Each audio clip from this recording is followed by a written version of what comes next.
Bitiwan niyo po ang buhok ko, Manang. Anong bitiwan? Ha? Kakalbuhin kitang buwisit ka. Akala mo siguro hindi ko napansin yun kanina na inaakit mo asawa ko, no? Aray, nasasaktan po ako, Manang. Bitiwan niyo po ang buhok ko. Hindi ko po alam ang sinasabi niyo. Hindi ko po inaakit si Manong Paulo. Anong hindi? Kitang-kita ko kung paano ka magpaawa sa asawa ko kanina para amuin ka. Itatanggi mo pa?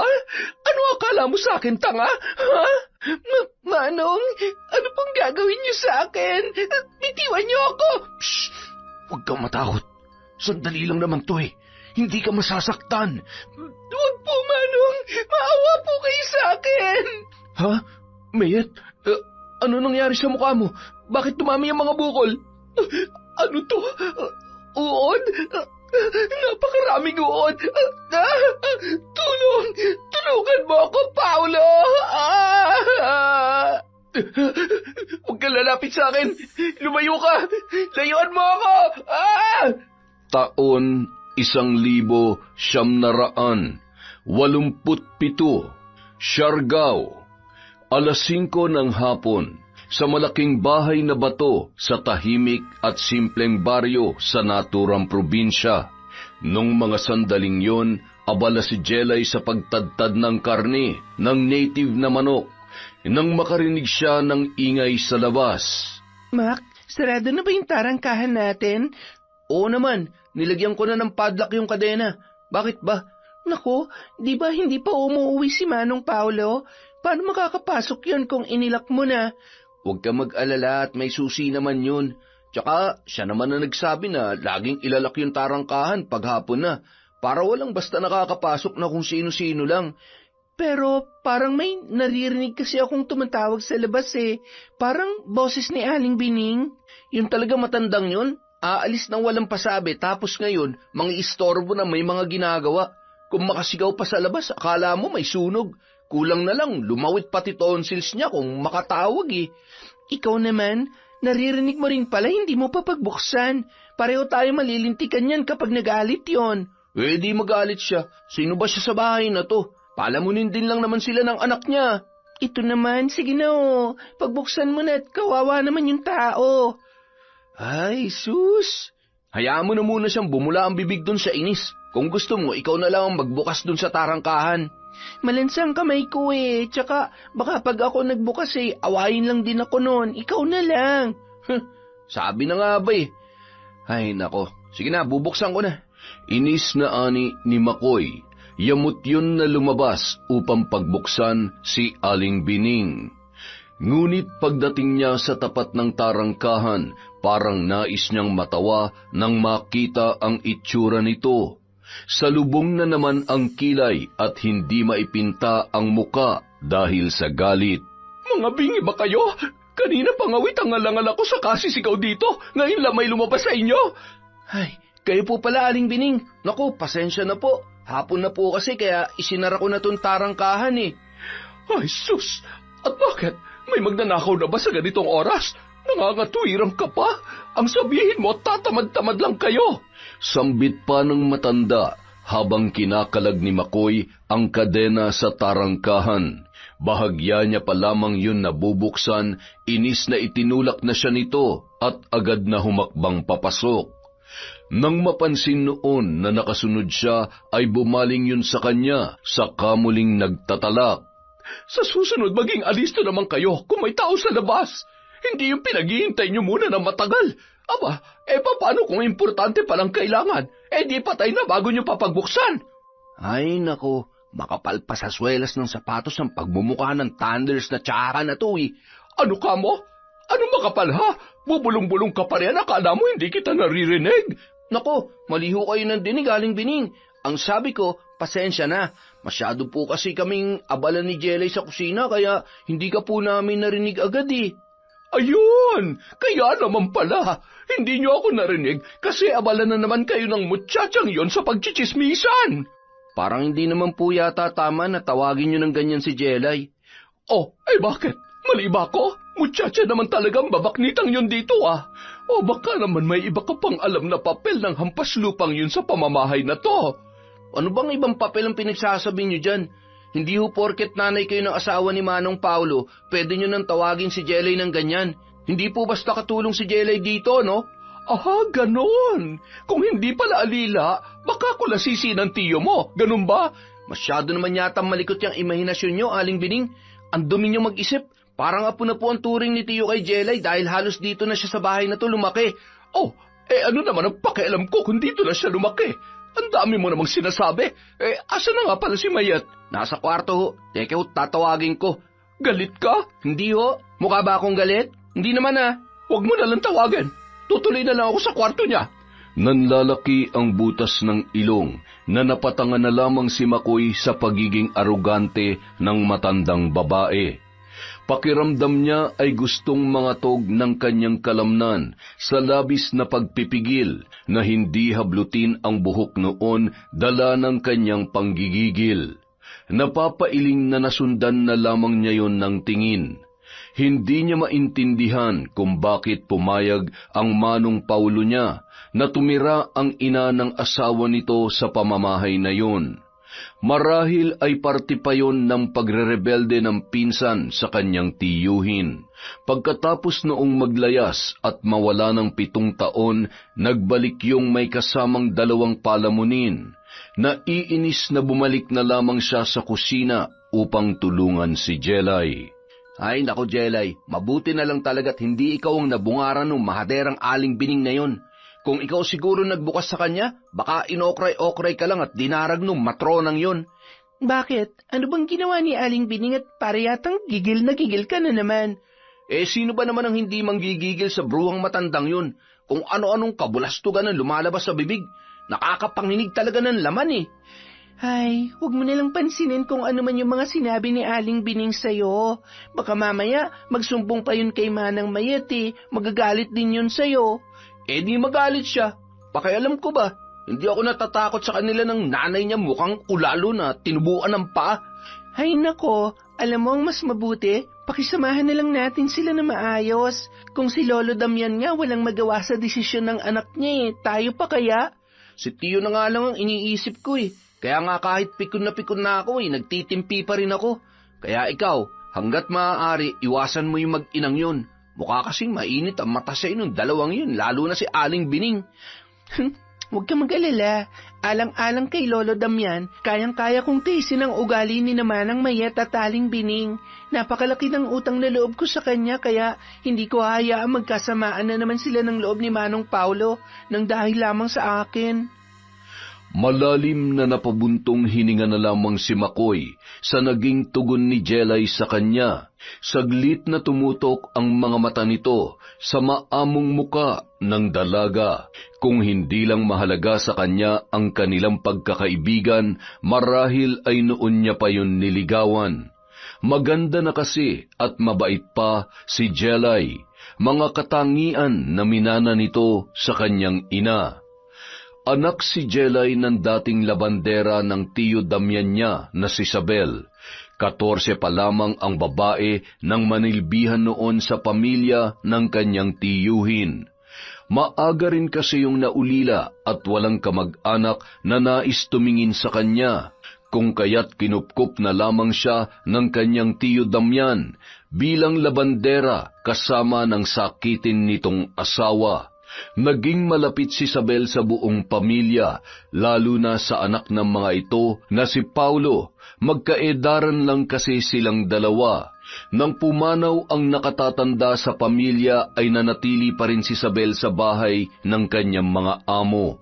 Umalis lamang siya nang magpakasal na sa ama ni Jelay. Ang ama ni Jelay ay dayo lamang sa kanilang lugar. Ngunit dahil mahusay sa trabaho at magaling makisama, nakagiliwan ito ng tiyo Damian niya, kaya't ginawa nitong katiwala sa malawak na niyugan ang mag-asawa. Ngunit simula naman noon ay naging madalas ang pagtatalo ng mag-amang Damian at Paulo.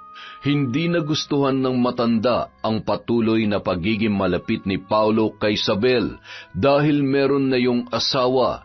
Iniisip nito na makakasira sa reputasyon ni Isabel bilang babaeng may asawa ang palaging pagbuntot ni Paulo sa kanya.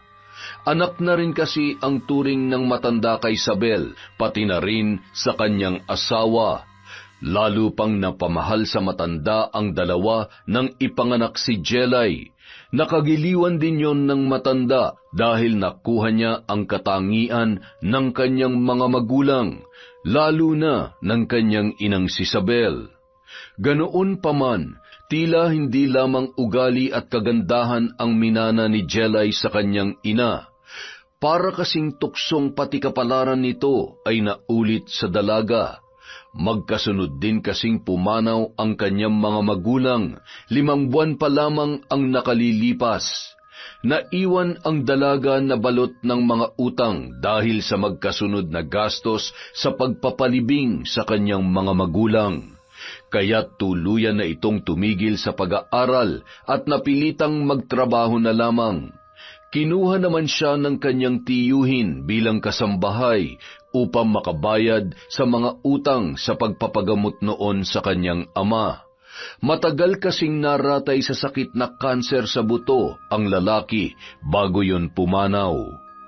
Samantala, agad namang tinungo ni Aling Bining ang silid ng mag-asawang Paulo at Mayet upang magsumbong. Oh, Nay, ba't nandito pa kayo? Akala ko ba sasama kayo kay Nanang Rosa sa sayawan ng Mr. and Mrs. sa kabilang baryo? Ay nako, hindi na. Nawalan na ako ng gana. Buwisit kasi yung mga kasama natin dito sa bahay. Bakit ho ba? Ano na naman ang nangyari? Bumalik lang sana ako dahil maliligo lang ako't magbibihis. Sukat ba naman yung lalaking pamangkin ng biyanan mo ang tagal akong pinagbuksan ng tarangkahan. Alam na kasing nasa labas lang ako isinara pa. Bakit hindi nyo na lamang tinulak yon gasino lang naman yung harang na bakal. May tutulak ko ba yun kinadena ng mga lintik na akala mo tatakas yung tarangkahan. Kung bakit ba kasi hindi pa palayasin ang asawa mo rito yung mga yan Nay naman, mag-isip nga kayo. Kapag pinalayas natin yung dalawang yon, sino nang gagawa dito, Aber? Ay, kung sa bagay, pero tiyakin mo lang na di mabibilog ng dalawang yan ang ulo ng asawa mo, lalo na yung si Jelay. Napapansin kong iba ang mga tingin ni Paulo sa babaeng yon. Huwag ho kayong mag-alala, Nay. May iba akong plano. Tsumitsyempo lang ako. Sigurado ka ba dyan sa sinasabi mong yan? Opo, kaya huwag niyo nang alalahanin ng dalawang yon. Ako nang bahala sa kanila. Buti pa sumama na lang kayo kina Nanang Rosa para mawala yung init ng ulo niyo. Pagtataboy ni Mayet sa kanyang ina, pagkatapos yung abutan ng pera ay tumungo na ang babae sa kusina. Ngunit agad na dumilim ang mukha nito dahil sa selos nang maabutan doon si Paulo na kausap si Jelay. Ganun pa man, hindi siya nagpapahalata. Mabilis siyang lumapit sa asawa at kumapit sa braso nito na animoy sawa. Pasimple pa niyang tinapunan ng matalim na tingin si Jelay na hindi malaman kung saan ibabaling ang tingin. Narito ka na pala. Ba't di ka muna nagtuloy sa kwarto para magbihis? Nagugutom na kasi ako kaya dito na ako sa kusina dumiretso. Ganun ba? Nako, tamang-tama. Malapit nang maluto yung ginataang manok ko sa langka, tsak na marami kang makakain. Sa sinabing yun ni Mayet, tila gustong umangat ng kilay ng dalaga. Hindi naman kasi siya ang nagluto ng sinabing ginataang manok na sinahugan ng langka. Walang iba kundi si Makoy. Ni hindi nga yun tumutungtong ng kusina sa oras ng pagluluto. Pumupunta lamang doon ang babae kapag sa tansya nito ay nakaluto na sila o pagdarating na ang kanyang asawa. Wow! Alam na alam mo talagang paborito ko Siyempre naman. Siya nga pala, nasan si Makoy? Ay, nasa likod bahay. Inutusan ko mamitas ng sili. Bagay na bagay kasi sa ginataang manok yung medyo may kaunting sipa ng anghang Nako, oo nga pala. Mahilig ka nga pala sa maanghang. Galing ako kanina sa likod bahay Nakalimutan ko pang mamitas ng sili. Malambing na ani ni Mayet sa asawa. Bahagya pa itong yumakap sa lalaki na animoy pusang naglalambing. Hindi naman malaman ni Jelay kung saan ipapaling ang kanyang muka. Nahihiya siyang tumingin sa dalawa. Hindi siya makaalis dahil natatakot siya na baka masamain na naman ito ng babae. Lagi kasi siyang nakakahanap ng dahilan para magalit kay Jelay. Isa pa, nakaharang ang mag-asawa sa may pintuan. Napayuko na lang tuloy siya dahil sa magkahalong hiya at takot. Nakahinga lang siya ng maluwag nang muling magsalita si Mayet. Ano pang hinihintay mo riyan? Hindi ka pa ba kikilos para maganda na mesa? Maglabas ka na ng mga pinggan at ako nang bahala rito. Ay, mabuti pa nga, Jelay. Gutom na ako eh. Maglilinis lang muna ako ng katawan at magbibihis. Pagkatapos ay susunduin ko na rin si Papang sa kwarto niya para sabay-sabay na tayong kumain. Sige, dalian mo lang at baka lumamig ang pagkain. Nang makaalis si Paulo, saka lamang nakakilos si Jelay. Nakaharang kasi yun kanina sa may pintuan. Hindi niya mawari sa sarili kung bakit siya ginagapangan ng kilabot sa tuwing lumalapit yun sa kanya. Tila may kung ano sa presensya nito na nagpapatayo sa mga munting balahibo niya sa katawan. Pakiramdam ni Jelay, bigla siyang binabalot ng magkahalong kaba at pagkabalisa kapag tinitingnan siya ng lalaki. Naisip na lang niyang marahil dahil hindi siya sanay na may ibang lalaking kasama sa bahay na yon, maliban kay Mang Damian at sa kababata niya na si Makoy. Siya nga pala, Pang, masyado na palang matataas yung mga puno ng nyug dun sa lupa ni Miguel. Napadaan kasi ako ron nung isang araw eh. Mabuti pa siguro ipaputol nyo ng mga yun. Pagbubukas ni Paulo ng usapan habang kumakain, bagay na nagpaangat ng ulo ni Jelay. Napatingin siya sa dako ni Paulo. Hindi niya alam kung bakit bigla siyang nakaramdam ng pagkabalisa. Ang tinutukoy kasi nito ay ang lupang naiwan sa kanya ng kanyang mga magulang. Sa pagkakaalam ni Jelay, nabili yon ng kanyang ama sa matandang amo nito. Sa katunayan, may hawak siyang mga legal na dokumento bilang katibayan. Hindi tuloy niya naiwasang hindi mapaisip dahil sa sinabi ng lalaki. Parang may iba siyang pakiramdam sa himig ng pananalita noon, lalo na nang banggitin nito ang pangalan ng kanyang ama. Huwag mo nang problemahin yon. Si Jelay na ang bahala sa mga yon. Tutal siya naman ang may-ari. Siya ang may karapatang magdesisyon tungkol doon. Isa pa, may buyer na yata si Jelay sa mga punong yun eh. Hindi ba, Iha? Opo. Hinihintay ko lang pong maging nyug na rin yung iba bago ipaani. Sayang din naman po kasi yung mga yon. Nanghihinayang ka pala eh. Bakit mo pa ibebenta? Puputulin na rin naman yon kasi may edad na. Kaya kailangan ng palitan. Isa pa, marami daw babayarang utang si Jelay kaya kailangan niya ng pera. Ganun naman pala eh. Bakit hindi na lang yung lupa mismong ibenta niya para makabayad siya ng utang? Bakit ho ba kasi pinoproblema niya yung utang ni Jelay, Manang? Kinakausap pa kita? Sabat ka ng sabata, hindi naman ikaw ang kausap ko. Mataray na sambit ni Mayet sa nabiglang si Makoy. Dudugtungan pa sana nito ang sinabi, ngunit nagulat siya nang marahas na pinalo ni Mang Damian ang lamesa gamit ang kanyang kamay. Walang nakaimik sa kanila nang padaskul itong tumayo at madilim ang muka na iniwan ng lahat sa hapagkainan. Nag-aalalang sinundan ni Makoy ang kanyang tiyuhin. Hindi naman mapigil ni Jelay na makadama ng tensyon. Hindi niya tuloy na malayan na bahagya na palang nanginginig ang kanyang kamay na may hawak na kutsara. Ayos ka lang ba, Jelay? Parang nanginginig yata yung kamay mo. Ayos lang po ako. Natakot ka ba kay Papang? Hindi po. Nagulat lamang po ako. Huwag mo na nang pansinin yun. Matanda na kasi kaya madali nang uminit ang ulo. Sige na, ituloy mo na yung pagkain mo. Nakangiti pa na ani ni Paulo kay Jelay. Hinaplos pa nito sa ulo ang dalaga at bahagyang ginulo ang buhok. Hindi alam ni Jelay kung bakit biglang nanayo ang kanyang balahibo sa ginawa ng lalaki. Bigla siyang nakadama ng hindi komportable. Napapitlag pa siya nang di sinasadyang dumampi ang kamay noon sa kanyang balikat. Lalo pa siyang nakadama ng tensyon nang makitang masama ang tingin sa kanya ni Mayet. Paulo, Alam kong hindi ako tanggap ng papang mo, pero hindi naman yata tama na bastusin niya ako ng ganito sa harap ng pagkain. Mayet naman, pati ba naman yung mga simpleng bagay na ganun gusto mo pang palakihin? Simple ba sa'yo yung pagdadabog na yon? Hindi mo na nga ako pinagtanggol doon sa matanda, pinalalabas mo pa na makitid ang utak ko. Bakit? Hindi ba? Mabuti pa nga sa'yo si Jelay, marunong umintindi sa matanda. Ah, ganon. Ngayong kinukumpara mo na ako sa isang tsimay. Iniinsulto mo ba ako? May limitasyon ng pasensya ko, Mayet Kaya mabuti pa tumahimik ka na. Baka hindi kita matansya, samain ka na sa akin. Pakiramdam ng babae, para siyang binuhusan ng malamig na tubig dahil sa sinabing yon ng kanyang asawa. Bakas sa tinig nito ang pagbabanta.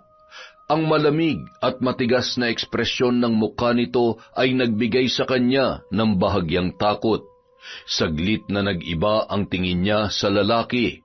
Tila hindi na yon tulad ng dati na madali niyang nakukuha sa mga salita at kaunting drama. Ang mabuti pa, tulungan mo na lang si Jelay na magligpit ng kinainan nang pare-pareho tayong makapagpahinga na maaga.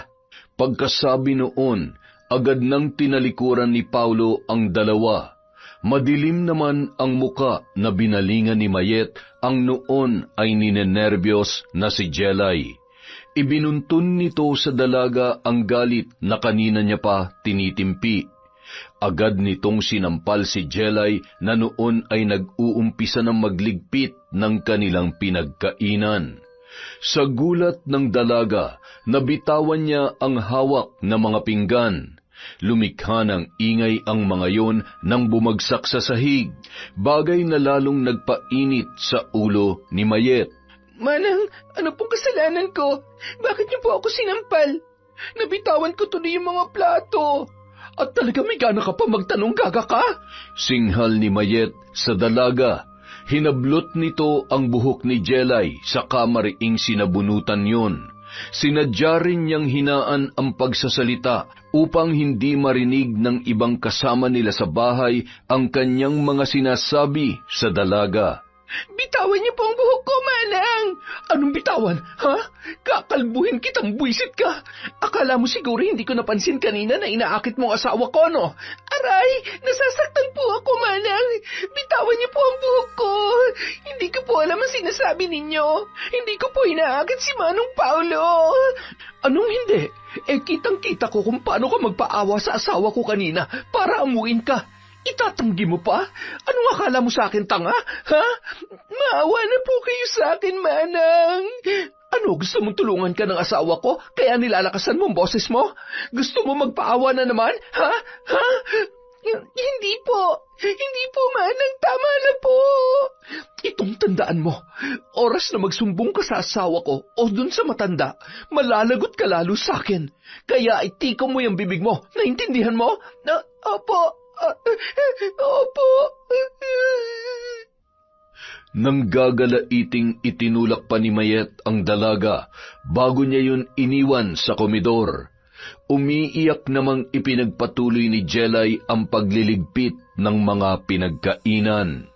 Hindi na bumalik pa si Makoy kaya mag-isa na lang siyang nag-urong ng mga pinggan at kalderong ginamit sa pagluluto.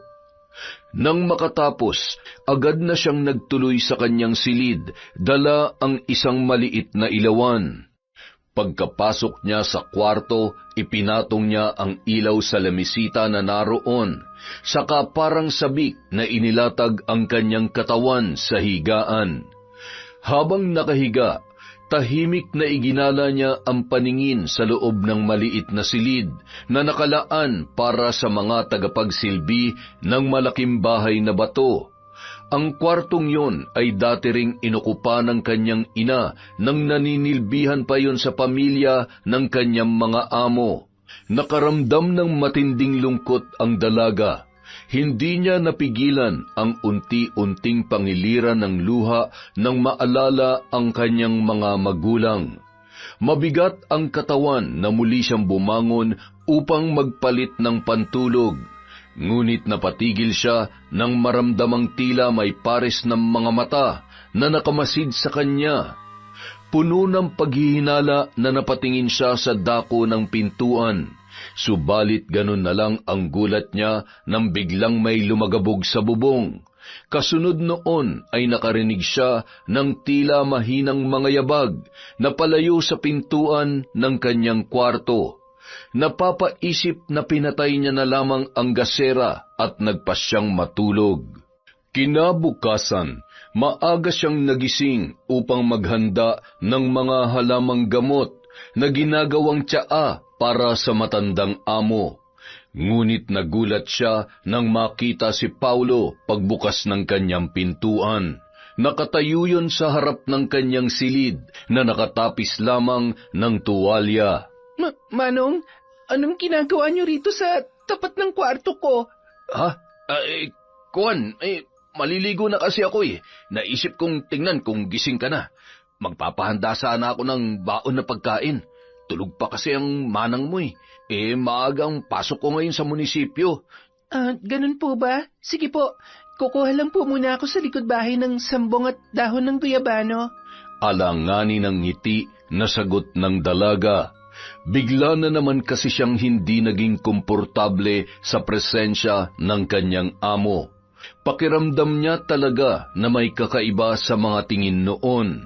Ramdam pa niyang sinusundan siya nito ng tingin hanggang sa makalabas siya ng kusina. Nakahanda na ang almusal at baon ng lalaki nang magising naman si Mayet. Kanina ka pa ba gising, Langga? Bakit hindi mo ako ginising para ako na lang ang naghanda ng baon mo? Bungad kay Paulo ng kanyang asawa. Pasimple pa nitong inirapan si Jelay bago yumakap kay Paulo na parabang matagal silang hindi nagkita. Agad namang binaklas ng lalaki ang mga kamay noon na nakayapos sa kanya ng mahigpit. Di na kita ginising kasi nandito naman si Jelay. Pinasabay ko na yung baon ko sa pagluluto niya ng almusal at tsaa ni Papang. Kung sa bagay, para kipa na may kasambahay tayo rito kung ako rin naman palang gagawa ng gawain sa kusina. O na, sige na, mahuli na ako sa trabaho. Baka maunahan pa ako ni Mayor sa pagpasok. Pagtataboy ni Paulo sa kanyang asawa. Nagtatrabaho ang lalaki sa munisipyo sa tanggapan ng alkalde. Malakas ang kapit ng kanilang pamilya dahil kapitan ng baryo ang ama nito na si Mang Damian. Kilala na ang kanilang pamilya hindi lamang dahil sa koneksyon sa politika, kundi dahil na rin sa laki ng mga ari-arian. Halos pag-aari nila ang mga lupain sa buong baryong yun. Maging sa mga karatig pook ay mayroon din silang ari-arian, mga lupain na nasanla sa kanila ng kanilang mga kababaryo na narimata. Ang isa sa mga yon ay ang malaking bahay na kanilang tinitirhan. Dati yung pagmamay-ari ng pamilya ni Isabel, ang ina ni Jelay. Ngunit sa hindi inaasahang mga pangyayari na isanla ang bahay na yon, pati na rin ang iba pa nilang ari-arian, na naging dahilan kung bakit sila naghirap. Kaya nauwi sa pamamasukan bilang labandera ang nag-iisang apo at tagapagmana sana ni Isabel sa mismong pamilya na pinagsanlaan ng kanilang lupa. Isang mapait na kapalaran na naipasa hanggang kay Jelay. Nang makaalis si Paulo, agad namang binalingan ni Mayet ang dalaga. Oh, anong tinatanga-tanga mo riyan? Ba't di mo pa asikasuhin ang almusal ng matanda? Kanina pa yung naghihintay sa kubo niya, nakatunganga ka pa. Bilisan mo na! Mataray na utos ni Mayet sa dalaga. Halos hindi naman magkanda ugaga si Jelay sa pagsasandok nang biglang bumungad si Makoy. Hindi nun mapigilan na hindi magparinig. Tulungan na kita, Jelay. Para naman may silbi ako. Di tulad nung iba riyan, mga palamunin na nga lang, wala pang pakinabang. Ako bang pinariringgan mo? Kami ba ng nanay ko tinutukoy mong unggoy ka, ha? Uy! At may pumiyok na isa. Kung akala mo kayo yon, di kayo na nga. Bakit nasasaktan ka? Totoo naman kung makaasta kayo ng nanay mo, mukhang alipo nga, akala mo naman mga donya. Pang-aasar pa ni Makoy sa babae. Nakapamewang pa yun at nakataas pa ang isang kilay. Hindi niya talaga maatim ang ugali ng mag-ina. Kung utus-utusan kasi ng mga yun si Jelay, ay parang ang mga ito ang nagpapasahod sa dalaga. Aba, kung makapagsalita ka sa anak ko, kala mo may karapatan ka sa bahay na ito ah. Hoy, Sampid, baka nakakalimutan mo kung sinong anak ko. Asawa yan na may-ari ng pamamahay na ito. Eh, ikaw? Aba, at gising na rin pala ang isa pang donyang kampupot. Ano po kamahalan? Nasiyahan ba kayo ng husto sa pakikipagyakapan sa sayawan? Majonders na ubod pa ng garutay. Anong sabi mo? Sinong ganutay, ha? Naku, Mayet, pigilan mo ako't baka madurog ko ang uso ng butiking yan. Tama na nga yan, Nay. Kay Agay, nakikipagtalakan kayo dyan. Pinapatulan niyo pa kasi ang mga hampas lupang yan eh. Sus, hampas lupa. Tara na nga, Jelay. Baka lumamig pa tong tiyan ni Uncle Damian. Mabuti pa nga. Magsilayas kayo sa harapan ko't panira kayo ng araw, mga buwisit. Pahabol pang sigaw ni Aling Bining. Wala yung pakialam kung marinig man siya ng ama ni Paulo. Para sa kanya, kung anong karapatan ni Paulo sa bahay na yon, ay ganoon din ang karapatan nilang mag-ina. Asawa nun si Mayet, kaya nararapat lang na maging amo rin sila sa bahay na yon. Ay nako, kay aga-aga talaga pinakukulo ng buwisit na yon ng dugo ko. Kailan ba kasi ang palalayasin ni Paulo rito? Nauubos ng pasensya ko. Maghintay lang kayo, Nay. Pasasaan ba't makakakuha rin tayo ng tiyempo? Mahirap kasing paalisin ang mga yan ngayon kasi wala pang kapalit. Mahirap makakuha mula sa mga taga rito. Makatotohanang sinabi ng babae. Bagamat mahirap ang mga taga-baryo, ay walang may gustong mamasukan bilang kasambahay. Mas gusto pa ng mga yon na magtrabaho sa bukid o sa nyugan. May dahilan ang mga taga-baryo kung bakit. Yun ay dahil ang mga ito ay mga inapo ng mga dating manggagawa at tagasilbi ng isang mayamang pamilya sa kanilang baryo. Ang pamilya ng pinakamagandang dilag noon sa kanilang payak na baryo na dating kasintahan ng ama ni Mang Damian. Walang iba kundi ang lola ni Isabel. Ang pamilya ng lola ni Isabel ang dating may-ari ng halos lahat ng lupain sa kanilang lugar. Mga lupain na nabili ng pamilya nito sa mga praile noong panahon pa ng Espanyol. Subalit na magwakas ang sistema ng hasyendero, ay pinamahagi ng pamilya ang mga lupaing pag-aari sa kanilang mga manggagawa. Nagtira lamang sila ng ilang ari-arian na sapat upang mamuhay pa rin ng maalwan ang susunod nilang henerasyon. Subalit dahil sa manipulasyon at panlilinlang ng ama ni Mang Damian sa lola ni Isabel, ay naisanla sa kanilang pamilya ang mga ari-arian, pati na rin ang bahay na tanging natirang pag-aari noon. Tulad ng ibang lupang nakamkam nito mula sa mga gipit na kababaryo sa pamamagitan ng pananamantala. Pagkatapos makamkam ang lupa at bahay ng pamilya ng kasintahan, pinakasalan niya ang babae. Magmula noon, hindi na nakaahon pa ang pamilya ng lola ni Isabel. Nagtuloy-tuloy ang paghihirap ng mga ito hanggang kay Isabel at sa anak niyang si Jelay. Siya nga pala, anak. Ano nga pala yung sinasabi mong plano? May naisip ka na ba? Pwede ba, Nay? Tigilan niyo nga muna ako sa kakatanong niyo ng plano-plano na yan. Wala pa nga ako naiisip eh. Abay, nagtatanong lang eh. Bakit ka nagagalit? Baka nakakalimutan mo na ina mo ko. Wala ka rito kung hindi dahil sa diskarte ko. Oo na, wala na akong sinabi. Mabuti pa ikain niyo na lang yung init ng ulo niyo. O kaya magkape kayo. Bahala kayo kung anong gusto niyo. Pagkasabi noon, inis na tinalikuran na ni Mayet ang kanyang ina. Bumulong-bulong na lang din ang nagtimpla na ng sarili niyang kape na si Aling Bining. Samantala, ng mga sandaling yon, sa kubo, napansin ni Mang Damian ang pananahimik ni Jelay. Kanina ka pa walang kibo dyan. May masakit ba sa'yo, Jelay? Oo nga naman, Jelay. Kanina ka pa tahimik at nakatungo lang dyan. Halos hindi mo rin nagagalaw yung pagkain mo. May problema ka ba? Naku, wala po. Ay, teka nga. Parang namamaga yata ang pisngi mo. Paano ba yan? Ha? Kuwan kasi, masakit kasi yung ngipin ko kagabi. Kaya siguro parang namamaga tong pisngi ko.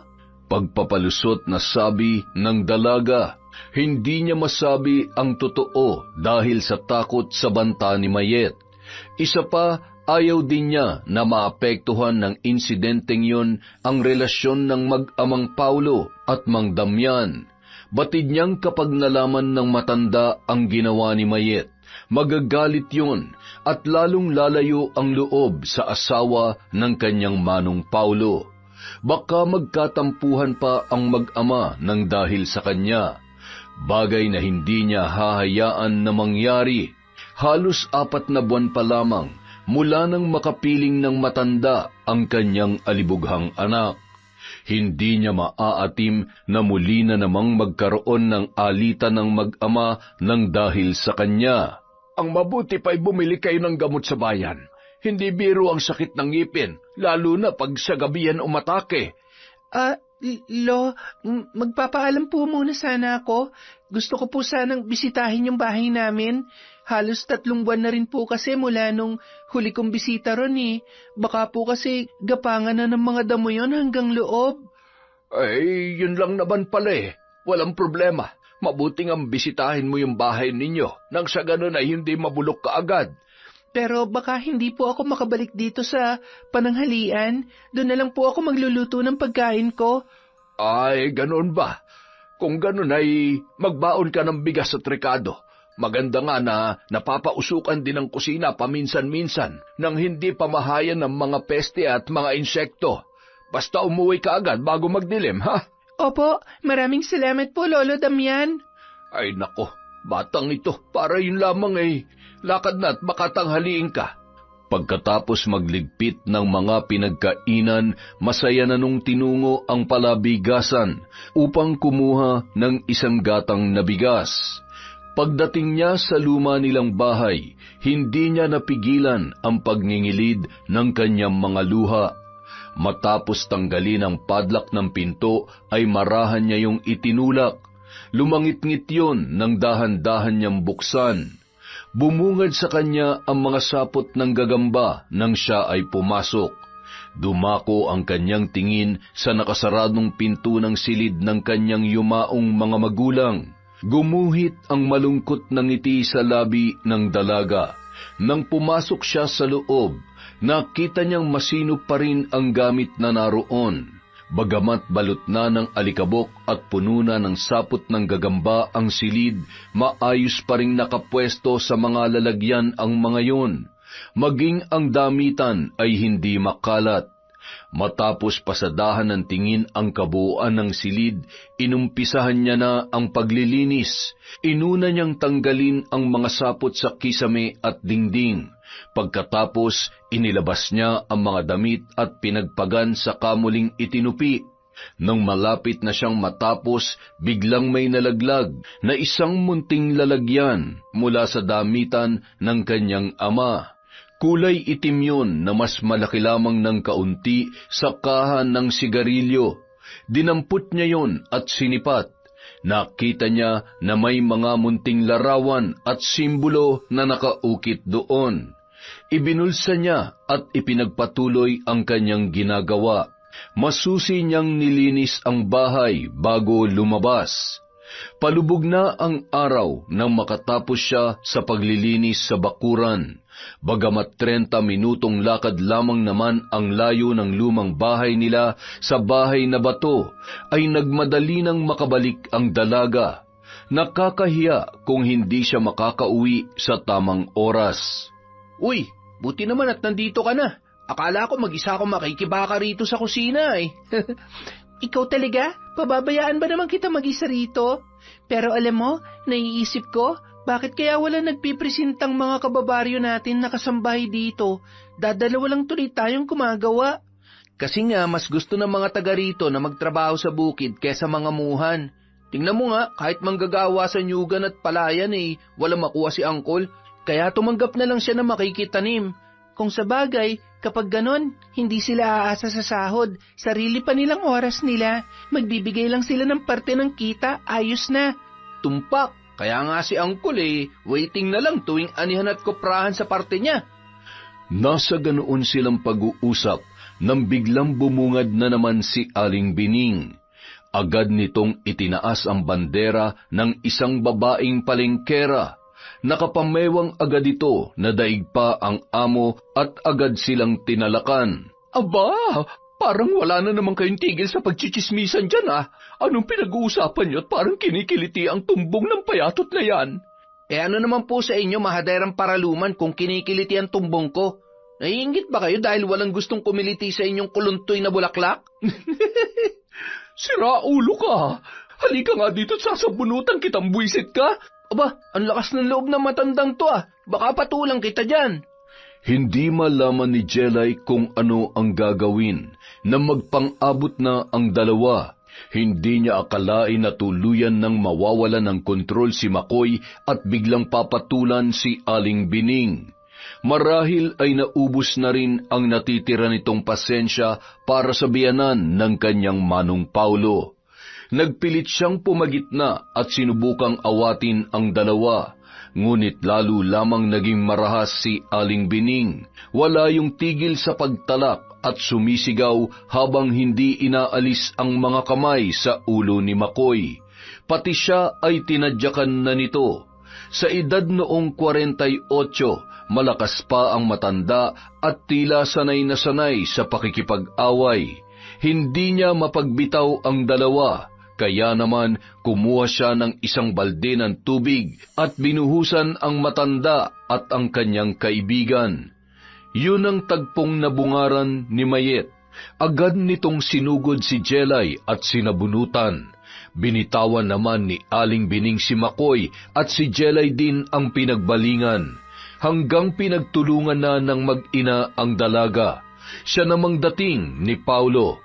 Agad nitong inawat ang dalawa at inilayo kay Jelay. Anak ng, ano bang kalokohan tong ginagawa niyo ng nanay mo, Mayet, ha? Itanong mo dyan sa dalawang impaktong yan. Matapang na singhal ni Mayet sa asawa habang galit na dinuduro sina Jelay at Makoy. Mabilis namang dumako ang tingin ni Paulo sa kanyang pinsan. Parang nais nitong matawa sa itsura ni Makoy. Daig pa kasi ang tandang na nakorner ng inahin habang nakatali. Mabuti na lamang dumaan pa ang kanyang papay sa manukan. Kung hindi, baka tumaas ang presyon ng dugo noon sa konsumisyon. Magkasabay kasi silang umuwi dahil nag-deliver ng palay sa kiskisan sa bayan ang kanyang ama. Mas impakto kayo mag-ina. Nakita mo? Paano hindi ka manggigigil sa lalaking yan? Mak, magdahan-dahan ka sa pananalita mo. Baka nakakalimutan mo, asawa kong tinatawag mong impakto. Nung kami ang tinawag niya impakto, baliwala lang sa'yo. Baka nakakalimutan mo rin, Manong, kung ano mo ako. Pinsan mo ako. Kadugo mo at kilala mo ang ugali ko. Kahit itanong mo sa mga taga rito, hindi ako palaaway at hindi rin ako pumapatol sa babae, lalo na sa matanda. Pero dahil sa ugali na mag-inang yan, hindi ko na napigilan ang sarili ko. Napatango na lamang si Paulo sa sinabi ng kanyang pinsan. Kilala niya yon at alam din niya ang ugali ni Mayet at ang nanay nito. Maging siya ay nauubusan na rin madalas ng pasensya sa mag-ina. Bungangera kasi at matapobre ang mga yon. Kung hindi lang dahil sa tulong nito nung siya ay nagkaproblema sa Maynila, hindi niya papatulan ang babae.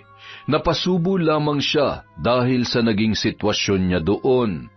Nang umalis kasi siya sa poder ng kanyang ama at nagpasyang makipagsapalaran sa Maynila, si Aling Bining ang una niyang nakilala.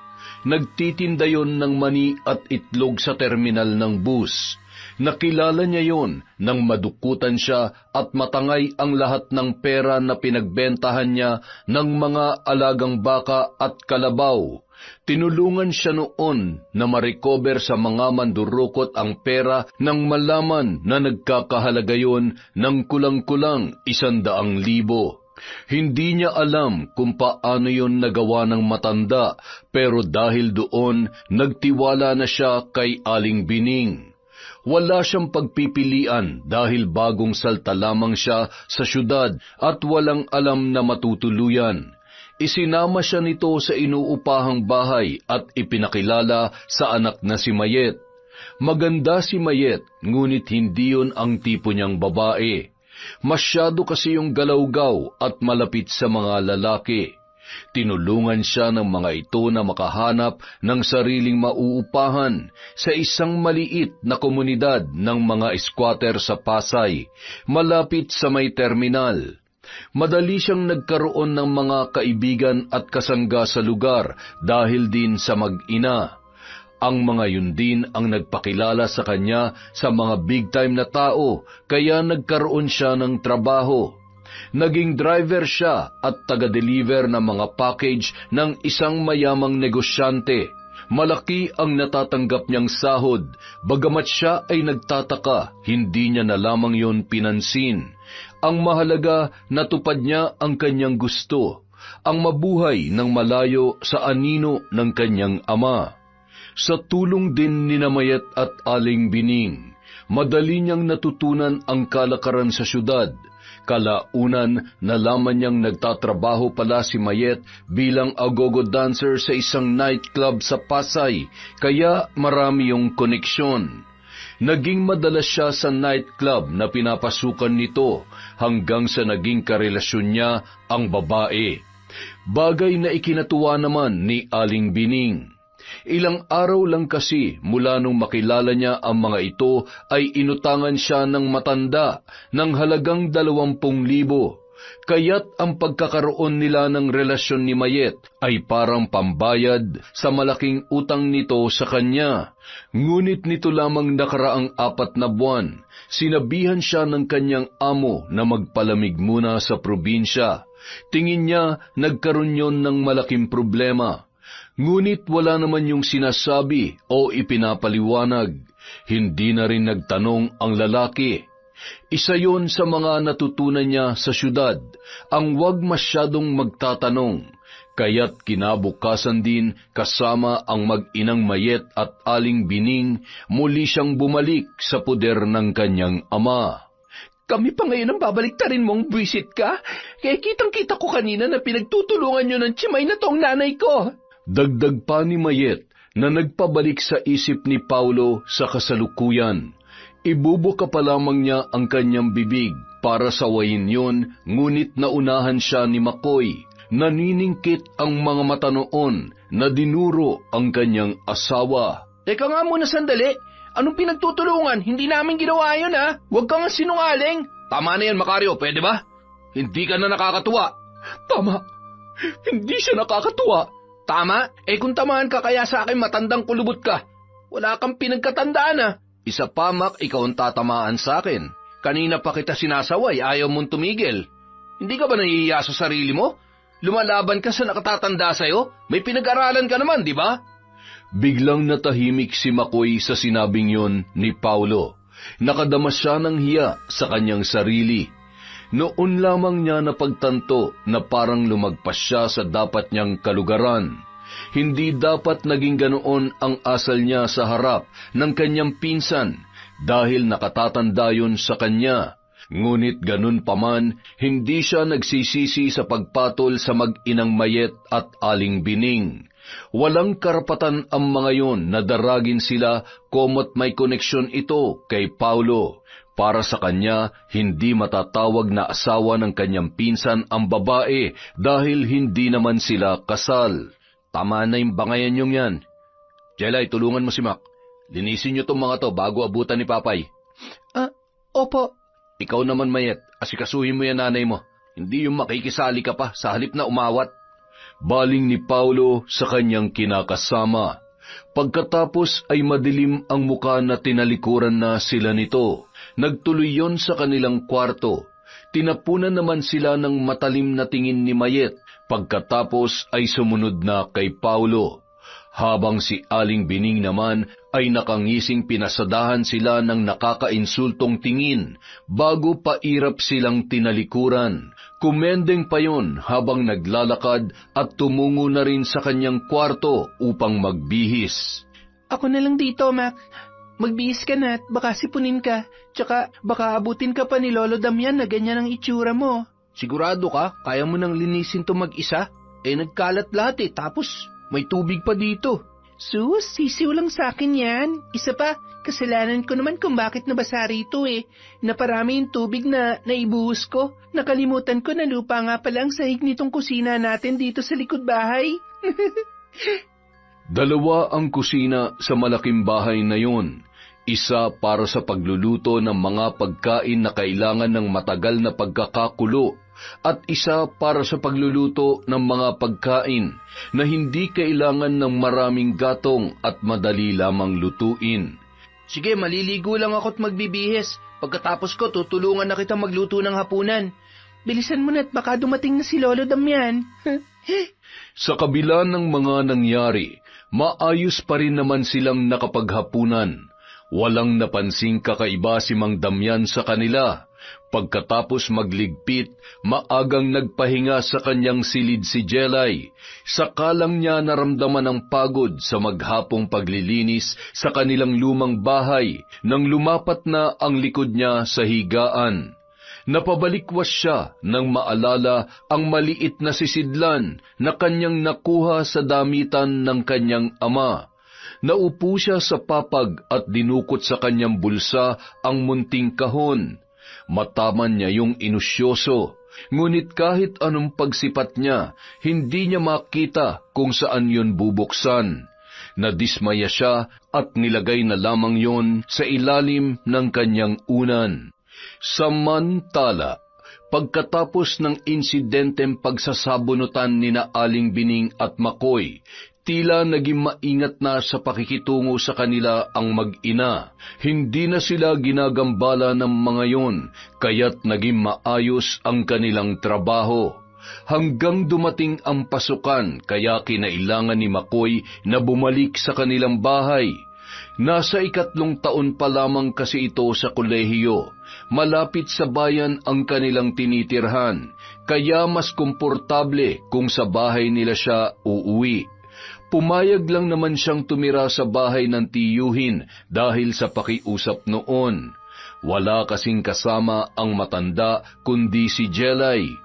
Ngunit ngayon na may iba nang makakasama yun sa bahay bukod sa dalaga, kampante na siya na umuwi sa kanila. Hindi na siya mag-aalala na magkakaroon ng hindi magandang usap-usapan ang paninilbihan ni Jelay sa malaking bahay na walang ibang kasama kundi ang matanda. Kailangan mo ba talagang umuwi sa inyo? Pwede ka namang sumabay kay Manong sa pagpasok eh. May klase nga ako na panggabi. Nakakaya naman kay Manong Paulo kung magpapahintay ako hanggang alas 8. Alas 4:30, uwian na sila sa munisipyo. Ganun ba? Pero kasi... Huwag ka mag-alala. Dadalaw ako madalas dito pag walang pasok. Malapit lang naman yun sa amin. Ano ka ba? Tsaka huwag ka matakot dun sa 2 bruha. Kinausap ko na si Manong Paulo. Hindi naman gugulo yung mga yun. Dahil sa sinabi ni Makoy, napilitan na lamang ngumiti ang dalaga. Hindi niya masabi sa kaibigan na hindi lang kinamayat at Aling Bining siya natatakot, kundi maging kay Paulo. Lalo na at laging wala ngayon si Mang Damian dahil nag-aasikaso ng bagong libangan na manukan. Madalas pa nga ay doon na rin natutulog ang matanda. Samantala, muling nagpaalam si Mang Damian na maglalagi ng 5 araw sa manukan. Kailangan daw niyang personal na bantayan ang pagpapakain at pagsasanay sa mga manok. Ginawa na rin kasing negosyo ng matanda ang pagbebenta ng mga manok na panabong. Hindi maiwasan ni Jelay ang hindi makadama ng kaba, lalo na nang tapunan siya ng matalim na tingin ng mag-ina habang nagbibilin sa kanilang 3 si Mang Damian. Siguro naman narinig mo ang sinabi ng matanda kanina, hindi ba, Jelay? Opo. Kung ganon, ano pang hinihintay mo? Pasko? Aba, kilos na. Umpisahan mo na magtrabaho, huwag kang kukupad-kupad. Ano po ang una kong gagawin, Manang? Tonta? Tinatanong pa ba yan? Natural, magluto ka. May balak ka bang gutumin kami ng nanay ko, ha? Matapos siyang sigawan, hindi inaasahan ni Jelay ang sumunod na ginawa ni Mayet. Hinablot siya nito sa buhok at kinaladkad papunta sa kusina. Manang, nasasaktan po ako. Pagmamakaawang sambit ng dalaga habang gigil na hinihila ni Mayet ang kanyang buhok. Anong bitawan? Ituturo ko lang sa'yo dapat mong gawin kasi tanga ka. Tama na po, Manang. Magluluto na po ako. Magaling kong ganon. Ngayon, alam mo na, ayoko sa mga tanga, ha? Parang hindi mo pa alam ang gagawin mo eh. Araw-araw mo naman yung ginagawa. Nananadya ka eh, ha? Nananadya ka ba? Muling sigaw ni Mayet sa dalaga. Hinigpitan pa nito ang pagkakasabunot kay Jelay at hinila papalapit sa saingan. Dapat sa'yo inungod ko dito eh, para magtanda ka. Manang, tama na po. Tatandaan ko na po ang lahat. Hindi na po ako magtatanong. Tigilan mo nga ako sa kakaiyak mo. Alam mo bang kulong-kulo ng dugo ko sa'yong babae ka? Matagal ko nang gustong gawin to eh. Aray ko po, Manang. Pakiusap, tama na po. Tumahimik ka. Ayoko marinig ang boses mo. Napahikbi na lamang ang dalaga. Nanginginig ang buo niyang katawan sa takot at pagpipigil na humulagpos ang anumang tinig mula sa kanyang bibig. Pabalya siyang binitawan ni Mayet, kaya't pasadsad siyang napahiga. Hindi niya na nagawang umiyak nang bumaldog ang likod niya sa mga nakasalansang panggatong. Pasalamat ka't hindi ka pwedeng magkaroon ng latay na nakikita. Kung hindi kanina ko pa kinalmot yung pagmumukha mong babae ka. Pero binabalahan kita. Oras na magsumbong ka, pagsisisihan mong nakilala mo ko. Naintindihan mo? Sagot! Opo, Manang. Magaling. Bilisan mo na riyan para maaga kang makapagluto. Pagkatapos ay laban mo yung maruruming damit namin ni Paulo. Isabay mo na rin yung kay nanay. Naintindihan mo? Opo. Bilisan mo ng kumilos. Huwag kang kukupad-kupad. Nang matapos na ni Jelay ang kanyang mga gawain nung gabing yun, agad siyang nagpahinga sa kanyang kwarto.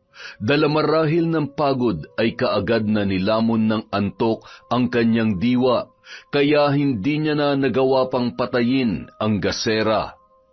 Hating gabi, naalimpungatan siya sa tunog na naririnig sa ilalim ng kanyang unan. Nang iangat niya yon upang tingnan kung ano ang lumilikha ng tunog, ay nagulat siya nang makita ang munting kahon na kanyang isinuksok doon. Nakaangat na ang takip. Lalo lamang lumakas ang tunog na kanyang naririnig. Parang lagitik yon ng kung anong bagay na kumukutkot sa loob. Dinampot niya ang kahon at binuksan gamit ang kanyang kuko. Medyo madulas, ngunit nagawa niya pa ring buksan. Nang maalis na ang takip, tumambad sa kanya ang laman noon. Maliliit na laruan, nagawa sa hindi niya matiyak kung goma ba o gulaman. May isang hugis na parang langgam na may pakpak at isang parang uod na kulay mapusyaw na dugo. Ipinatong niya ang mga yon sa ibabaw ng unan at muling inusyoso ang kahon. May nakita siyang kulay puting papel na naninilaw na dala ng kalumaan. Mayroong nakasulat na hindi niya maintindihan. Nang ipagpatuloy niya ang pagbabasa, nahintakutan siya sa mga nakasaad sa sulat. Ayon sa nabasa niya, ang nilalaman ng kahon ay mga alagang insekto na gamit sa pambabarang. Kinilabutan na ibinalik niya ang papel sa loob ng kahon. Habang nanginginig ang kamay, ibinalik niya rin ang mga figura ng insekto at uod sa loob ng kahon. Kinabukasan, muling naging kalbaryo ang kanyang araw dahil sa mag-ina na sina Mayet at Aling Bining. Oh, bakit nandito ka sa kusina? At magsasandok ka pa ng kanin? Manang, kakain po sana ako. At sino nagsabi sa'yong pwede kang kumain, ha? Manang, kuwan po. Lagpas tanghali na po kasi. Nagugutom na po ako. Ganon. Nagugutom ka na. Tapos na rin po ako sa mga pinagawa niyo sa akin. Pwede na po siguro akong kumain kahit konti. Kakain ka. Gusto mo nang kumain. Tama ba? Opo, Manang. Nakayukong sagot ni Jelay. Nanginginig ang kanyang boses sa magkahalong takot at gutom. Halos mabitawan niya na ang plato na kanina niya pa hawak-hawak. Hindi makatingin ng diretso sa babae, dala ng takot na baka saktan siyang muli nito. Nang kunin sa kanya ang plato ay hindi siya nakatutol. Nakita niyang sumandok yon ng mainit na kanin, saka nakangising lumapit sa kanya. Ngunit nabigla si Jelay nang idukdok nito sa kanyang muka ang pinggan na may laman na bagong sandok na kanin. Nagugutom ka, di ba? Ayan, lamunin mo. Lumamon ka, patay gutom. Napaso si Jelay nang dumikit ang mainit na kanin sa kanyang muka, kaya malakas niyang naitulak ang babae. Umiiyak na napahawak siya sa napasong bahagi ng kanyang muka. Itinulak mo ko? Bakit, ha? Lalaban ka na, ha? Hindi po. Hindi ko po sinasadya, Manang. Nanlilisik ang mga mata na sinigawan siya ni Mayet. Muli nitong hinablot ang kanyang buhok at hinila siya sa kanyang ulo. Nahindik siya nang makita na hinagilap nito ang isang kutsilyo. Matapang ka na, ha? Akin na yung kamay mo. Manang, ayoko po. Maawa po kayo. Sinabing akin na yung kamay mo eh. Sigaw ng babae habang hinihila ang kamay ni Jelay at pilit na ibinubuka ang kanyang palad. Sinubukan niyang lumaban ngunit marahas na itinutok ni Mayet sa kanyang muka ang hawak na kutsilyo. Nanginig siya dala ng takot. Napangisi naman ang babae sa nakitang pagkatakot sa kanyang mga mata. Hinila nito ang kanyang kamay at ipinatong sa lamesa. Hindi niya magawang tumutol nang ibuka nito ang nakakuyom niyang palad. Ganito dapat ang ginagawa sa mga kamay na pangahas. Napasigaw na lamang si Jelay nang maramdaman ang mariing paglapat ng talim ng kutsilyo sa kanyang kamay. Agad na dumugo ang nilikha noon na malalim na sugat. Siguro naman ngayon ay magtatanda ka na. Nakangising ani pa ni Mayet bago binitawan ang kamay ni Jelay. Ito ang isaksak mo sa kokote mong boba ka. Hindi ka kakain hanggat hindi ko sinasabing kumain ka. Maliwanag! Sige na, iligpit mo na itong mga kalat dito. Opo. Opo, Manang. Opo, Manang. Ba't hindi ka pa kumikilos dyan? Anong iniintay mo? Milagro? Manang, dumudugo po kasi itong sugat ko. Bakit hindi mo talian para tumigil ang pagdudugo? Baka naman gusto mong ako pang gumawa niyan. Nanginginig na mabilis na umiling si Jelay. Nakayuko ang ulo na dinampot ang nahulog na plato, saka maingat yung inilagay sa lababo. Napaigtad pa siya sa takot nang muling marinig ang boses ni Mayet. Bilisan mo na riyan bago pa magbagong isip ko. Baka mainis na naman ako, tamaan ka na naman sa akin. Pahabol pa ng ginang bago siya iniwan sa kusina. Nang matiyak na wala na yon, saka lamang siya humulagpos ng malakas na hagulgol na kanina niya pa nais pakawalan. Umiiyak na hinugasan niya ang sugat sa kanyang kamay. Patuloy yung dumudugo na parang ayaw ng maampat. Mabilis siyang nagtungo sa kanyang silid upang maghanap na may pangtatali doon. Nakita niya ang maliit na retaso ng tela na napapatungan ng munting kahon sa ibabaw ng kanyang lamisita. Hindi sinasadyang nabahiran ng dugo ang ibabaw ng kahon, nang yun ay kanyang hawakan para kunin ang tela. Nagulat siya nang maramdaman na tila dumikit sa kanyang palad ang kahon. Pakiramdam ni Jelay, sinisip-sip nito ang dugo sa kanyang sugat. Nahintakutan na nabitawan niya yon. Kinikilabutan na napatitig siya sa kahon. Nang makitang wala namang kakaiba roon, ay lumabas na siya ng silid upang gawin ang lahat ng iniuutos sa kanya ng mag-ina. Pagsapit ng hapunan, agad na napansin ni Paulo ang tali sa kamay ni Jelay. Na paano yung kamay mo, Jelay? Nako, tatanga-tanga kasi yan, kaya nasugatan. Kulang pa yata sa kanya yung hinihiwa niyang sibuyas eh. Hindi ikaw ang tinatanong ko, Mayet. Sumagot ka, Jelay. Ano nangyari sa kamay mo? Nahiwa ko po, Manong. Ganun ba? Sa susunod, mag-iingat ka, ha? Hayaan mo na muna si Mayet na mag-asikaso dito mamaya. Baka maimpeksyon yung sugat mo. Matapos ang hapunan, sinabihan siya ni Paulo na magpahinga na sa kanyang kwarto. Pinipigilan niya ang sarili na huwag manginig habang dahan-dahan siyang tumayo. Nararamdaman kasi niya ang matatalim na tinging ipinupukol sa kanya ng mag-ina na sina Mayet at Aling Bining. Pagpasok niya sa kanyang silid, binalot na naman siya ng matinding awa sa sarili. Napatitig siya sa munting kahon na nakapatong sa lamisita. Kinuha niya yon at idinikit sa kanyang dibdib. Para bang sa pamamagitan noon ay maiibsan ng lahat ng sakit na kanyang nararamdaman. Nay, Tay, hirap na po ako dito. Kunin niyo na lang po ako. Hindi ko na po kaya ang ugali ni Manang Mayet at ng nanay niya. Nung mga sandaling yon, pakiramdam ni Jelay pagluha na lamang ang tangi niyang kanlungan. Nais niyang lunurin ang lahat ng hinanakit niya at sama ng loob sa pamamagitan ng tahimik na pag-iyak. Ngunit napatigil siya nang makarinig ng tila mahiwagang boses mula sa hawak niyang kahon. Boses na parang nag-uutos. Hindi niya napigilan ang paglukob ng takot sa kanyang dibdib. Ha? Sino ka? Anong kailangan mo sa akin?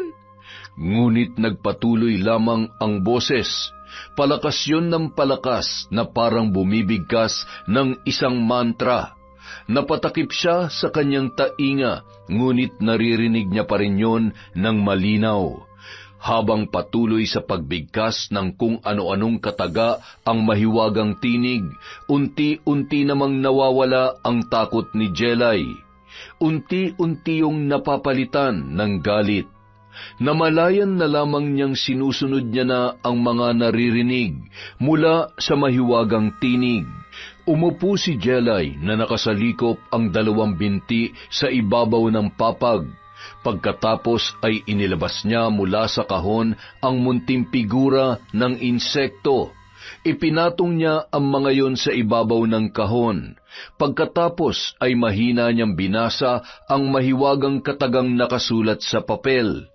Bawat kataga, malinaw at mariin niyang binibigkas.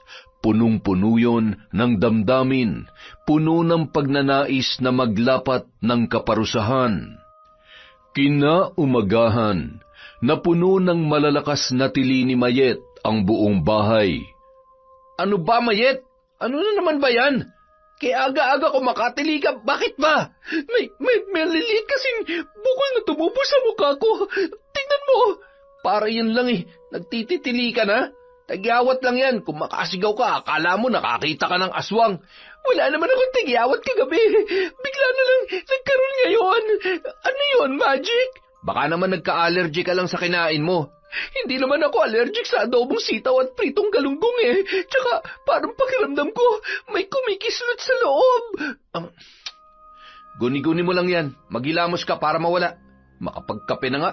Buisit na buhay to. Wala ka bang pasok? Sabado ngayon. Pero dahil maaga ka ng bulahaw, maaga tuloy ako nagising. Naiinis na tinungo ni Paulo ang kusina para magkape. Maya-maya, tinawag niya si Jelay. Ngunit nagtaka siya nang hindi sumagot ang dalaga.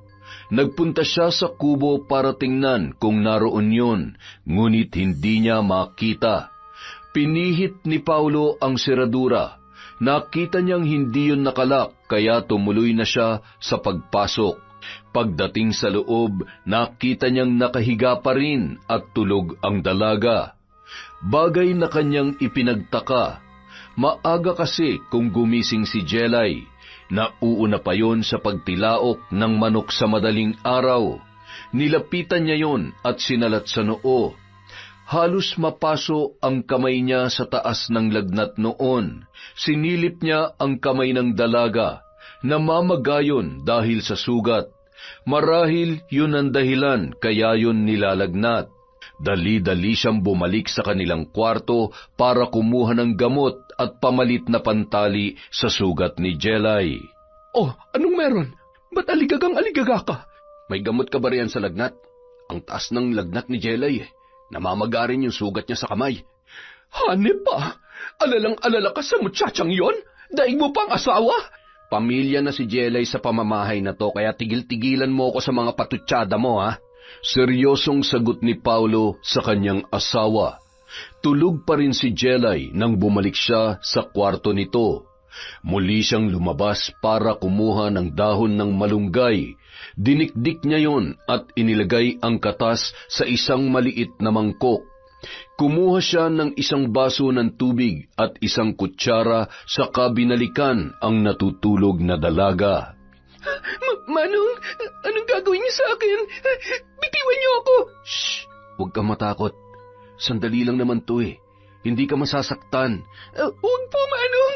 Maawa po kayo sa akin! Gaga? Anong wag po ka riyan? Kung makaarte ka, akala mo mamolestyahin ka? Singhal na naman ni Mayet sa nag-hysterical na si Jelay. Sinundan kasi nito ang kanyang asawa sa kwarto ng dalaga dahil gusto niyang matiyak na hindi yon magsusumbong kay Paulo. Saka lamang nahimasmasan si Jelay. Naalimpungatan kasi siya sa malamig na kamay na humawak sa kanya. Pagdilat niya, bumungad sa kanya si Paulo na nakaupo sa gilid ng kanyang higaan at may dalang pantali. Hindi naman talaga masyadong masakit tong katas ng malunggay. Eto, inumin mo muna ang kalahati at ang natitiray, ilalagay natin dyan sa sugat mo. Natural na antibiotic to, kaya gagaling ka kaagad. Nakangiting paliwanag ni Paulo sa dalaga habang pinapainom ng katas ng malunggay. Pagkatapos ay maingat niyang pinatakan ang sugat ni Jelay ng natirang katas, saka tinalian ng malinis na pantali. Ilang oras lang bumaba na rin ang lagnat ng dalaga. Matapos matiyak na maayos na si Jelay ay iniwan na nila yon upang makapagpahinga. Tapatin mo nga ako, Mayet. Bakit nitong mga nakaraan ay parang laging takot na takot si Jelay sa mga tao rito sa bahay? Ha? Aba, malay ko. Kung makatanong ka naman, parang nagtatanong ka ng kriminal. Bakit, hindi ba? Para namang hindi ko kayo kilala ng nanay mo. Mga mata pobreng manggagancho. Anong ibig mong sabihin? Ay, matagal ko nang alam ang modus nyo mag-ina. Kasabwat kayo ng mga nandukot sa akin sa terminal noon. Kaya nagtaka ako kung paano niya na-recover yung pera ko noon eh. Anong kasabwat ang pinagsasasabi mo riyan? Huwag ka na magmaang-maangan pa. Modus nyo mga taga-squatter yun. Nag-aabang ng probinsyanong mapeperahan. Nalaman kasi ng nanay mo na mas malaki ang magiging pakinabang nyo sa akin kung makukuha nyo ang loob ko. Mahusay din kumilatis ang nanay mo, ha? Wala akong alam sa sinasabi mo. Tsaka, anong kaugnayan na nakaraan na yan sa lagnat ni Jelay? Natural, malaki. Tingin mo naniniwala ako na aksidenteng nahiwa ni Jelay ang sarili niya? Anong akala mo sa akin? Tanga? Bakit? Hadlang ba si Jelay sa plano nyo? Kaya minamaltrato nyo siya para umalis? Sasagot pa sana si Mayet at mga ngatwiran nang bigla silang makarinig ng malakas na kalabog sa labas. Sinundan yon ng namamaos na tinig ni Aling Bining. Magkasunod na lumabas sina Paulo at Mayet para saklolohan yon. Nagulat sila nang makitang nakahandusay na sa sahig ang matanda. Nilapitan yon ni Mayet at tinanong, Nay, ano nangyari sa inyo? Tulungan mo kaya munang tumayo bago ka magtanong. Kalmadong sambit ni Paulo sa kanyang asawa. Hindi siya nag-alala para sa kanyang biyanan tulad ng pag-alala niya para kay Jelay. Simula nung matuklasan niya ang sikreto ng mag-ina ay nawalan na siya ng amor sa mga yon. Kabilang pala ang dalawa sa grupo ng mga manggagancho sa squatters area malapit sa terminal. Protektado yon ng mga pulis scalawags na siyang may hawak sa lugar na yon. Nung araw bago sila umuwi ng probinsya, sinabi yun sa kanya ng dati niyang amo na si Mr. Chen. Dahil sa kabaitan ni Paulo, pinauwi siya noon sa probinsya para hindi na lumalapa ang kanyang sitwasyon. Habang hindi pa malalim ang kanyang koneksyon sa sindikato ay pwede pa siyang umalis, ngunit huli na ang lahat para sa mag-inang sina Mayet at Bining. Delikado kapag bigla na lang niya itong iniwan sa syudad. Baka idamay siya nito sa mga atraso nila bilang paghiganti. Kailangan lang niya ng panahon at tamang dahilan para hiwalayan ang babae na hindi siya magkakaproblema. Ano bang nangyari? Bakit nandyan kayo sa sahig? Hindi ko nga alam eh. Basta naramdaman ko na lang na parang may kumagat sa batok ko, tapos bigla akong nahilo. Magpahinga na lang muna kayo sa kwarto, Nay. Buong araw na naging mainit ang ulo ni Mayet dahil siya ang nag-asikaso sa lahat ng gawaing bahay. Hindi naman makatulong ang nanay niya dahil nahilo raw yon. Hindi naman siya makapalag dahil nandoon si Paulo. Ngayong batid niya na alam na nito ang kanilang sikreto ay hindi siya dapat makitaan ng pagkakamali. Wala siyang balak na bigyan niyo ng dahilan para siya ay hiwalayan. Malaki ang mamanahin noon kaya ayos lang sa kanya na mamuhunan ng kaunting hirap. Hanggat hindi siya umaamin ay wala yung magiging katibayan sa akusasyon sa kanilang mag-ina. Hindi na siya nagrereklamo nang si Paulo na mismo ang naghahatid ng gamot at pagkain para kay Jelay. Ang nanay niya naman kasabay niya ng kumakain. Matapos ang hapunan, naglinis muna siya ng katawan. Simula pa nung umaga, pakiramdam niya ay hindi na naaalis ang pangangati sa kanyang muka. Nakaramdam lang siya ng ginhawa pagkatapos niyang maligo. Nawala rin ng bahagya ang pangangati sa kanyang muka. Pagpasok niya sa kwarto ay naroon na si Paulo. Hindi siya kinikibo ng lalaki kaya tahimik na lamang siyang tumabi sa higaan. Ngunit nagulat siya nang bigla siyang itinulak ni Paulo. Mayet, ano nangyari sa mukha mo? Bakit lumaki yata ang mga bukol? Anong lumaki? Natatarantang tanong ng babae. Wala sa loob na napahawak yon sa kanyang muka. Natakot na makapa ang mga bukol na tila lumalaki pa ng husto. Napahiyaw sa sakit si Mayet nang biglang gumalaw ang mga bukol. Tila may kung anong gustong lumabas mula roon. Marahas ang mga yon na nagkikislutan na parang naghahanap ng malalabasan. Pareho pa silang napasigaw ni Paulo nang biglang pumulandit ang katas mula sa bukol sa kanyang muka. Ano to? Uod! Napakaraming uod! Tulong! Tulungan mo ako, Paulo! Paulo! Huwag kang lalapit sa akin! Lumayo ka! Layuan mo ako! Takot na takot ang lalaki sa kanyang nasaksihan. Hindi niya mapigilang kilabutan dahil sa kumpul-kumpul na maliliit na uod na lumalabas mula sa mga pumutok na bukol sa mukha ni Mayet. Mistula yung tubig na umaagos palabas ng butas. Dahil sa ingay, napasugod naman sa silid ng mag-asawa si Aling Bining. Paulo, tulungan mo ako! Tanggalin mo tong mga uod! Ay, naku po, Diyos ko! Ano nangyayari? Mayet! Sandali, dito lang ho muna kayo. Susunduin ko lang ho si Mang Kaloy. Mabilis na tinalunton ni Paulo ang daan patungo sa bahay ng matandang albularyo. Malapit lang kasi yon sa lumang bahay ng pamilya ni Jelay. Hindi naman nag-atubiling sumama si Mang Kaloy.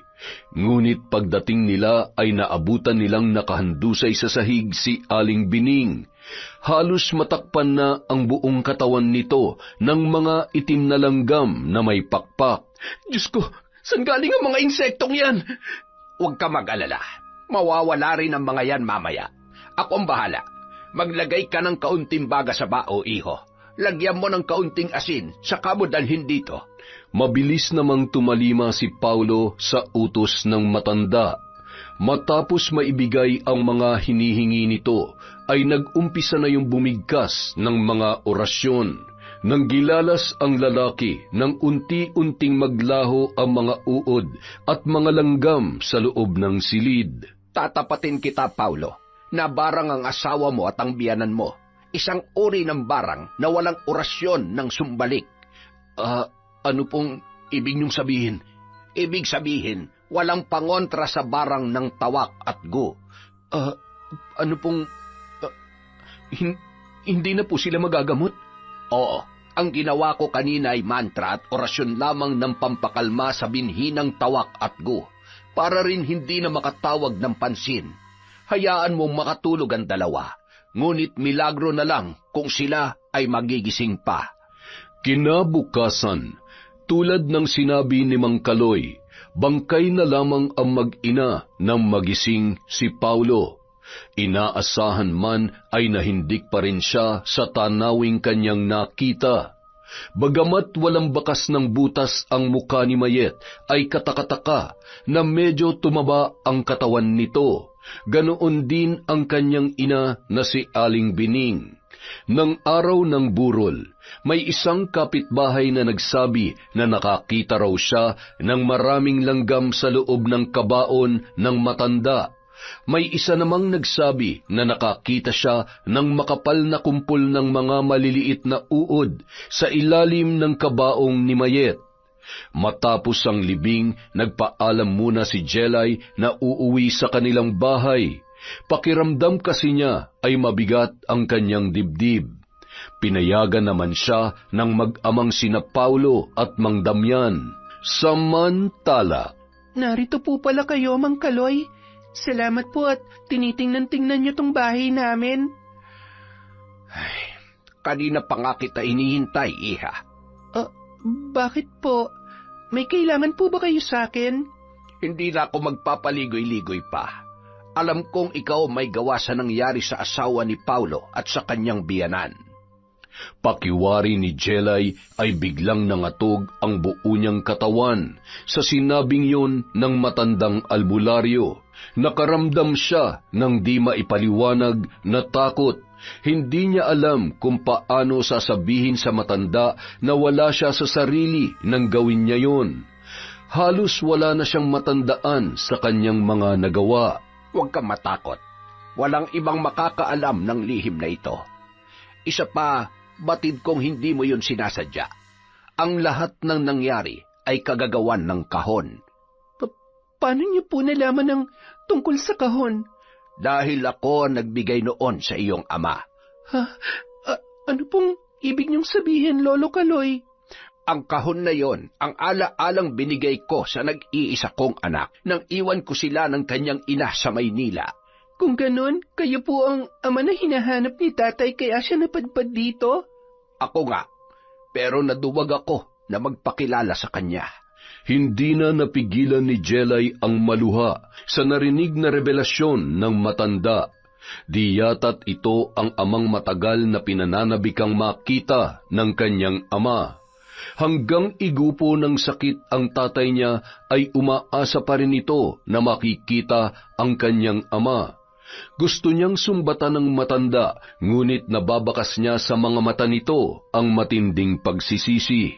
Natakot ako noon na baka hindi rin ako matanggap ng tatay mo. Baka pinuntahan niya lamang ako para pagsalitaan ng masama at itakwil sa bandang huli. Patawarin mo ko, Jelay, kung naduwag ako noon.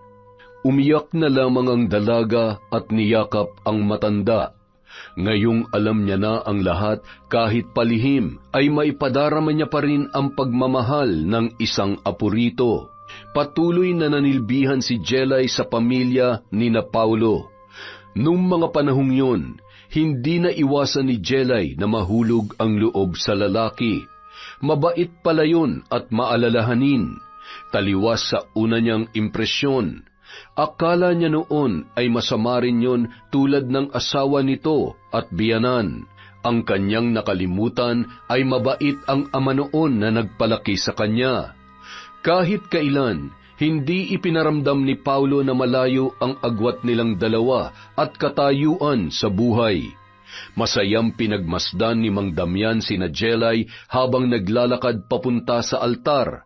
Sa wakas ay nagbalik na rin sa tunay niyang tahanan ang anak ng apo ng pinakamagandang dilag sa kanilang baryo. Yun! Ang ganda nun, may mga twist pa. Nagulat ako doon Dahil dyan, meron na naman po tayong shout out.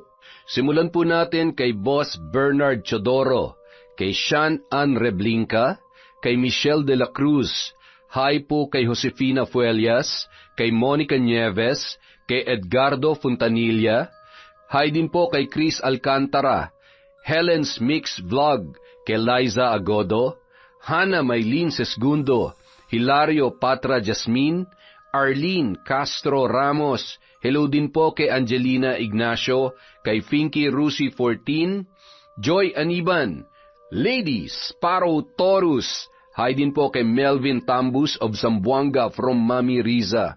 Hello po kay Ray Buendia, kay Jenny May, kay Billy Ray from Lucy Buendia. Hello po kay Romela Terrado, Bob Dylan, Dingkong from Marcos Balingasa. Hello po kay Jenny Villa, kay Albert Valderrama, kay Mirasol Masuher, kay Desiree de los Santos. Hi din po kay Toto, kay Kawil, kay John Munding, Papa Opong, Mama Lol, AJ, Jerry, Weng, Windy, Vincent. Pogi naman ang pangalang yon. Hi din po kay Angie, Yael at Tantan from Gloria Taer. Hi po kay Margareth, kay Mary Ann Rivera Padilla from Larry Gumangas. Hello po kay Helen Flores, kay Charlene Gumansing. Hi din po kay Cecil Vlog, kay Medelina, kay Miss Maura, kay Lucy San Jose, kay Honey Austria, Shauma TV, Lydia Lopez, Jessica Sobremonte, Jobel Baldonasa, kay Janaya Dagison, kay Janice Delfin Ramirez, kay Yasmin Bautista. Hello po kay Manny Maniego, kay Jasmine Vicente, kay Marideth Jurila, kay Sidney Crosswind, kay Gianni Rojas, kay Tara Dabi, kay Marian Laborte, kay GDG, Virginia Belay, kay Rai at Eliza from Antipolo. Hello po kay Len TV2, kay Jenny V. Suco, Georgia Reyes, Ana Lily Reyes from J. Roy. Hi po kay Mel Santarisa, kay Vicky Abut, kay Rida, Chat Advincula, Chambi, Champi, Tad, Danda at Junior Aguilar from Yana Marie Respicio. Hi po kay Mabel Reyes, kay Adam Lasa, kay Consolacion Alvarez, Lori Paredes, Julie Tapang from Ana Liza Diga. Hi din po kay Irma Umali, kay Rodolph Leres, kay Eunice, kay Richel Villarwal, kay Silvia Marie Alegre, Verna Oriondo, Kilonyo Viane, kay Lea Villanueva, at ang nag-iisang berry ng Taiwan. Maraming salamat po. Mag-iingat po kayo kung nasan man kayo. Again, maraming salamat po. Love po kayong lahat ni Kwentong Enteng.